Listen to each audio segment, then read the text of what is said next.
So in this video, I'm going to share how I overcame the fear of looking stupid.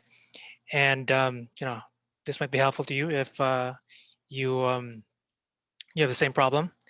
And I think the source of this was really, my identity was tied to looking smart. I was one of those kids who excelled in school. So, this was part of who I was. So I'll be talking about the other side of the sphere. What happens when you actually overcome this. I'll be sharing as well some solutions. So one practice, three mental frameworks, and one book. So, um, this is I sharpened my skills in what you call this um, in being smart. In school, the answers and all that, and I get rewarded for that. You get recognition. Your parents are proud of you. Your classmates look up to you, and it becomes sort of part of you. And just like anything, that sharp tool sort of cuts both ways. It could be used for the good, and you could also injure yourself with that. I remember this anime called Rurouni Kenshin, where he used to be like an assassin, and then he started redeeming himself by using his swordsmanship for the good. So the this power of knowing the answers, figuring out things. The downside there is that we could limit ourselves by the fear of losing that that reputation. So I'm 41 years old now. So I've been to many battles, and I overcame this fear in my 30s.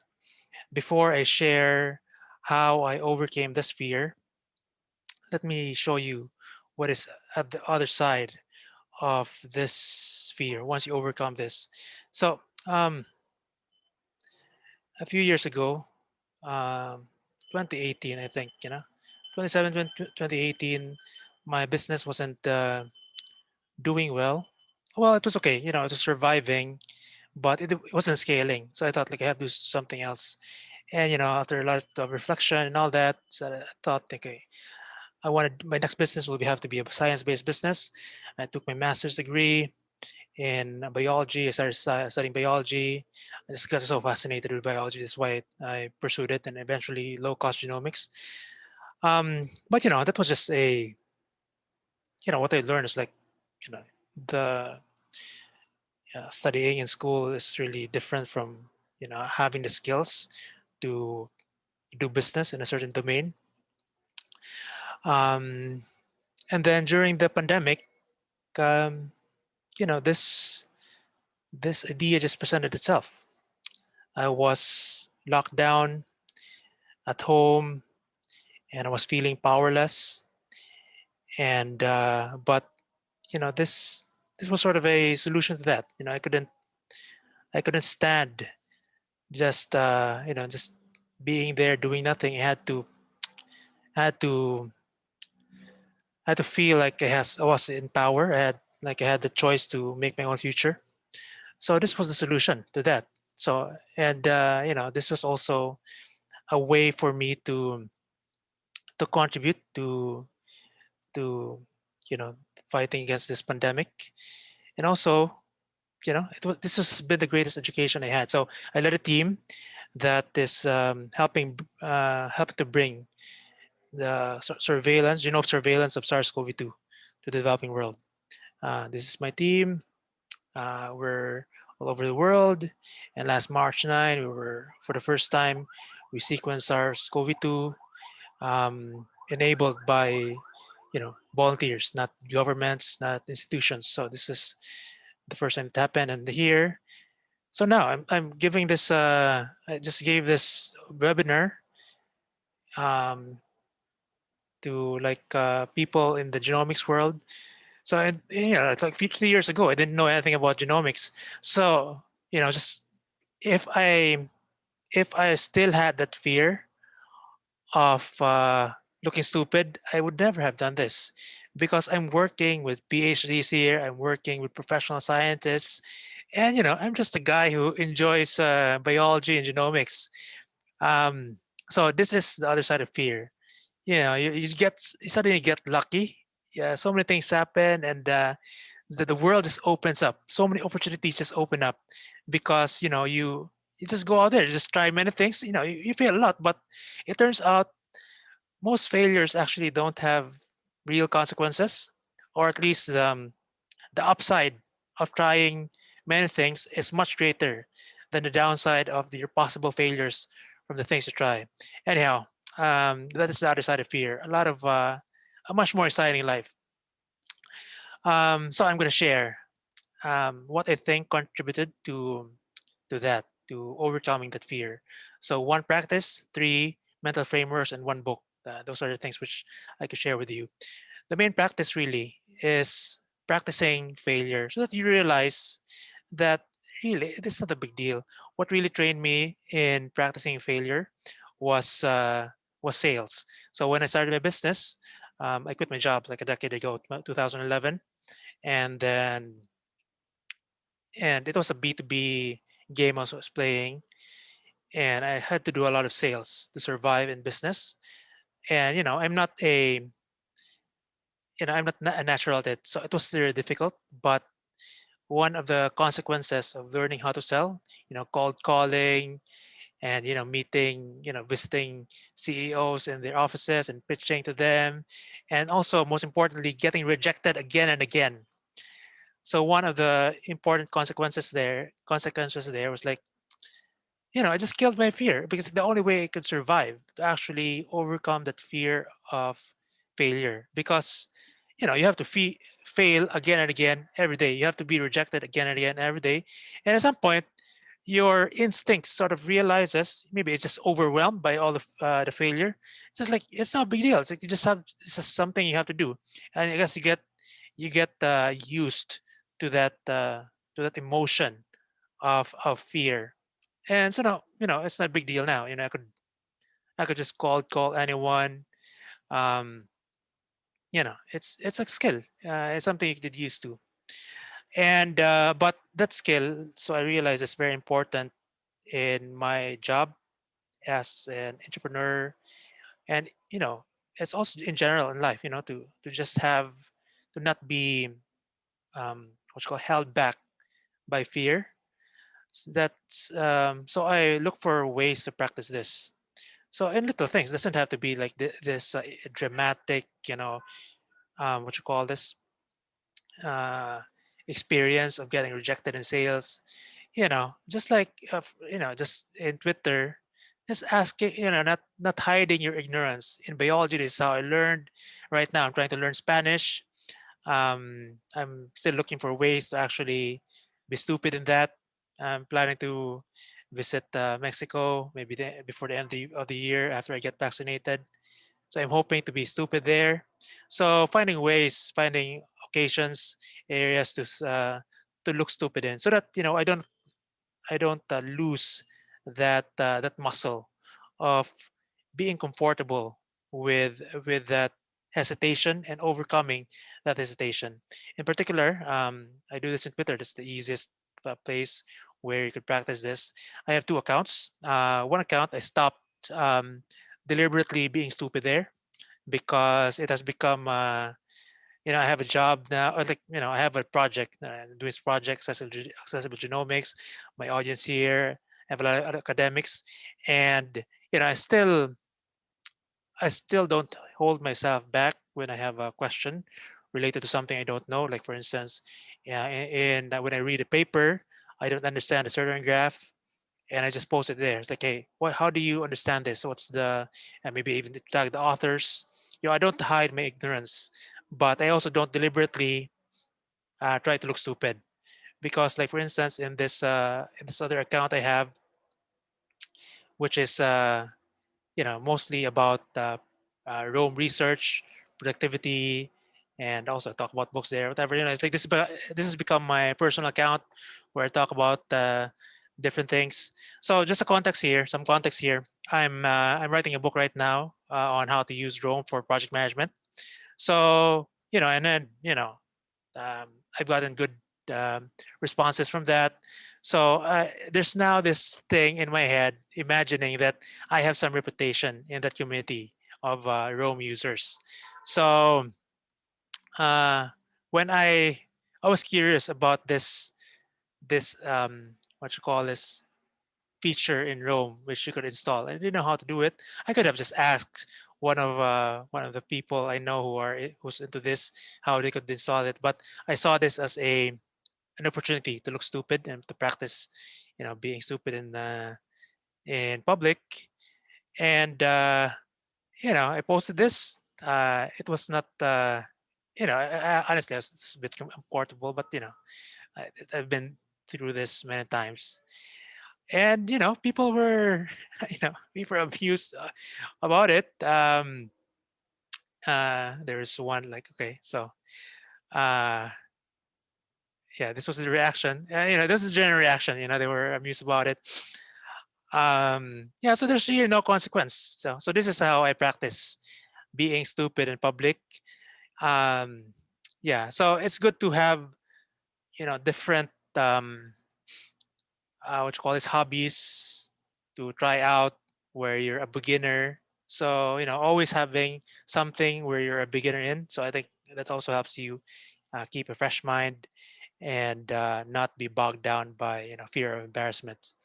Okay, so that's the practice. um, so three mental frameworks.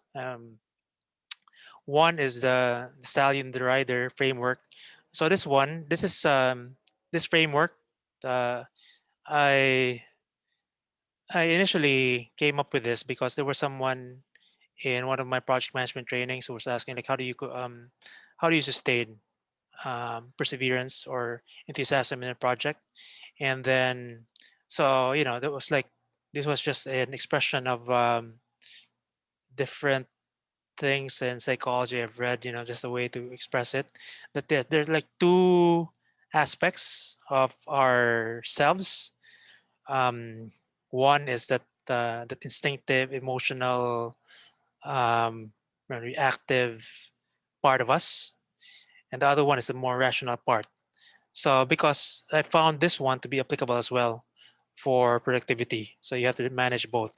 In this case, well, in the as I have been using this framework, I realize as well that this has been useful for not being identified with my emotions, because now when I think of my emotions, I refer to it as like, hey, my stallion is tired, my stallion is jealous, my stallion is angry. So this is a part of me, but as I could be external to it. So in this case, the fear is also could be externalized. I mean, it's not me. It's like it's my instincts. So my ego or whatever you call it, has been there helping our species survive. Fear is important to survive. Um, the desire for status is important for survival. But you don't want it to rule your life. You want the rational part of yourself to be the one ruling your life. Um, so yeah, just I'll put a link in the video somewhere to this what you call this to this um, thread. And you could also go to, let me, you could also go to this URL. Could just type this stallionrider.com. It will bring you to a list of threads on this idea and like a table contents of the book I'm planning to write about this. So that's one. The other framework which I found useful for this for overcoming fear of looking stupid is really to have our classical philosophies and faith traditions, because the key what you call this limit the root cause of that fear is that you know our identity or my identity was tied to being the smart one. So if I'm no longer the smart one, who am I? It's like, what's left of me? So I think these philosophies, these ancient philosophies and ancient faith traditions have very powerful frameworks or words which could help us reframe our identities. Because if the thing has been there for thousands of years, or at least 1,000 years, your faith tradition or the philosophy you're following must work. It must be doing something good. So, for instance, in my faith tradition, there's this concept of looking through the eyes of eternity. So, instead of just focusing on, like, my identity and all that, or like who am I and my reputation, what's left of me, this looks at it's like everything small, actually, from the point of view of eternity, from the vastness of space. My problems, my fears are nothing, literally nothing. And then, these are words. Um, but you also need to absorb these words, and the way to do that systematically, I share that here in this article. Just Google this, using your own for your spiritual growth stack.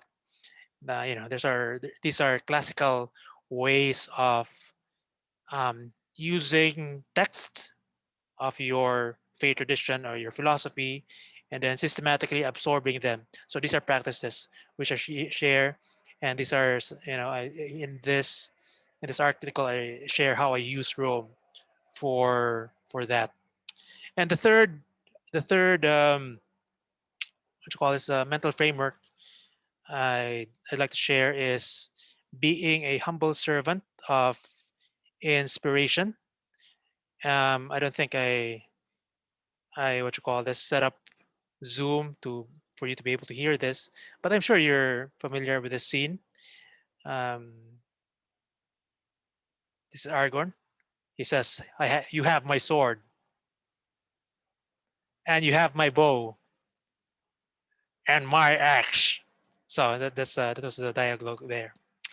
Um, so one of the most informative um, images of, like, what ideas are is Liz Gilbert's mythology of ideas.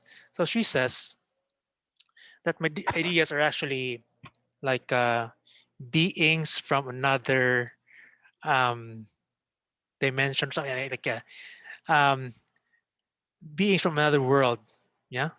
And their sole purpose is to become manifested in this world. For them to do that, they have to find a human partner.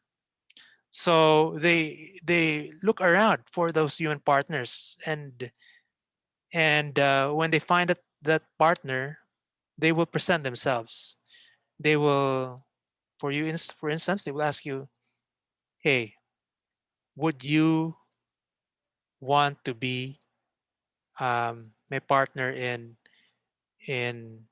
manifesting me in this world?" So that is inspiration. When you, like, wake up at 4 a.m.